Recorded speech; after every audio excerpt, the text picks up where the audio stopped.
আপনারা জানেন যে আমাদের বিএফএফ ইলেকশন 26শে অক্টোবর।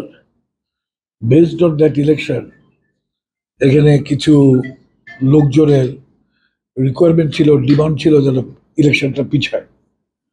তো অ্যাকর্ডিং টু দ্যাট রিকোয়েস্ট আমরা ফিফার কাছে চিঠি দিয়েছিলাম। তো এই কপিটা আপনাদেরকে দিয়ে দিবেন। চিঠির উত্তর দিয়ে দিয়েছে যে ইলেকশন কোনোভাবে একদিনও পিছানো যাবে না, এটা ফিফা ইনস্ট্রাকশন দিয়ে দিয়েছে। সো এই চিঠিটা আপনাদেরকে কপি দিয়ে দিবেন, so you can find out যে ফিফার মাইন্ডটা। আর আমি আপনাদের সাথে যেটা বসছি আমার পার্সোনাল ব্যাপারে, আমি 4 টার্ম আপনাদের সাথে ছিলাম।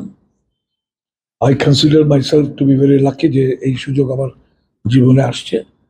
তো এখন যে কামিং ইলেকশন আসতেছে 26শে অক্টোবরে, এই ইলেকশনে আমি কন্টেস্ট করব না।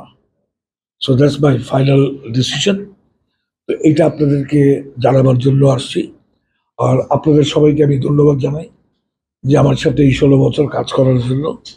এতে অনেক আন্ডারস্ট্যান্ডিং মিসআন্ডারস্ট্যান্ডিং হয়েছে, এটা হইতেই পারে। So I have nothing in my heart. আশা করবো আপনারাও মনে কিছু রাখবেন না। So thank you very much for your support and your let's hope যে বাংলাদেশ ফুটবল ফেডারেশনের যারা আরো উন্নতি হয়, বাংলাদেশ ফুটবল ফেডারেশন যেন এই ফিউচারে খুব ভালোভাবে থাকে এবং ফুটবল যেন ভালোভাবে থাকে। অ্যাটলিস্ট আমার একটা মনে খুশি আছে যে last under 20 sub championship champion হয়ে আমি যেতে পারছি। So that is a good thing for me, আমার নিজের পার্সোনাল জন্য।